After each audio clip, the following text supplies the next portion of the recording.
Hi, Shog here. Yesterday was the 100th anniversary of women getting the vote in Britain. On the 6th of February, 1918, the Representation of the People Act was passed, which gave women over the age of 30 who own property the right to vote in general elections. Of course, this anniversary has been all over the news. Women everywhere celebrated, and I joined them. Although I was born and raised in Michigan, both my parents are British, and I'm therefore a British citizen by descent. This entitles me to vote in elections. In addition, I am married to a Brit, and love traditional fish and chips, though you would never think it if you heard me speaking, as I have retained my native accent. In fact, if I became any more British, I would probably start singing Knees Up Mother Brown. The message in the media seems to be well done for giving women the vote, but the battle is only half won.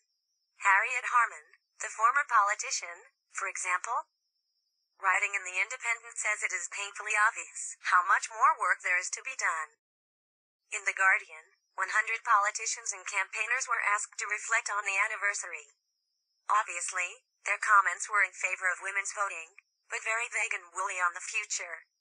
However, ask female MPs now, and many worry the climate of vitriol on social media is putting off talented candidates, as is the specter of sexual harassment. And there is still a motherhood trap. Childless women are overrepresented at the top level, because it is still so hard to balance carrying responsibilities with a political career. Set against this are the achievements of the women's movement: maternity leave rights, equal pay, domestic violence legislation. All of these were hard fights, and they will never be truly won, because laws are not enough. Those sentences are very cunningly worded. Many female MPs are worried that puts the burden of proof on these unnamed MPs. Were they asked what these fears were based on? No. The Guardian does not have to back these statements up with anything solid. So what do these people suggest? Already it is illegal to discriminate against anyone on the grounds of sex in areas such as employment, housing, benefits, law and justice. Are they proposing to make it illegal not to prefer women for all jobs and positions of authority? The motherhood trap is mentioned without any suggestions as to how this could be solved. Perhaps we should pass a law which forces fathers to stay at home and look after children, while women work 10-hour days.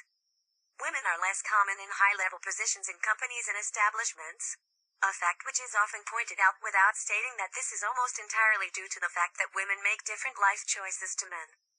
This could only be solved by legislation to force women to work long hours in high-level positions and dedicate themselves to their work rather than their families. While there has been a great deal of banging the drum for women's votes over the last few days and a lot of talk about us having to do much more to improve equality between the genders, nobody has been specific about exactly what needs to be done. At that point, people become mealy-mouthed. This leads me to believe that all this talk is just hot air, just the feminists sounding off as they always do. Either that, or the people making the most noise realize that what they are proposing would require the most draconian legislation against women, curbing the instincts, freedom and choices of the very people they are trying to help. Shock out.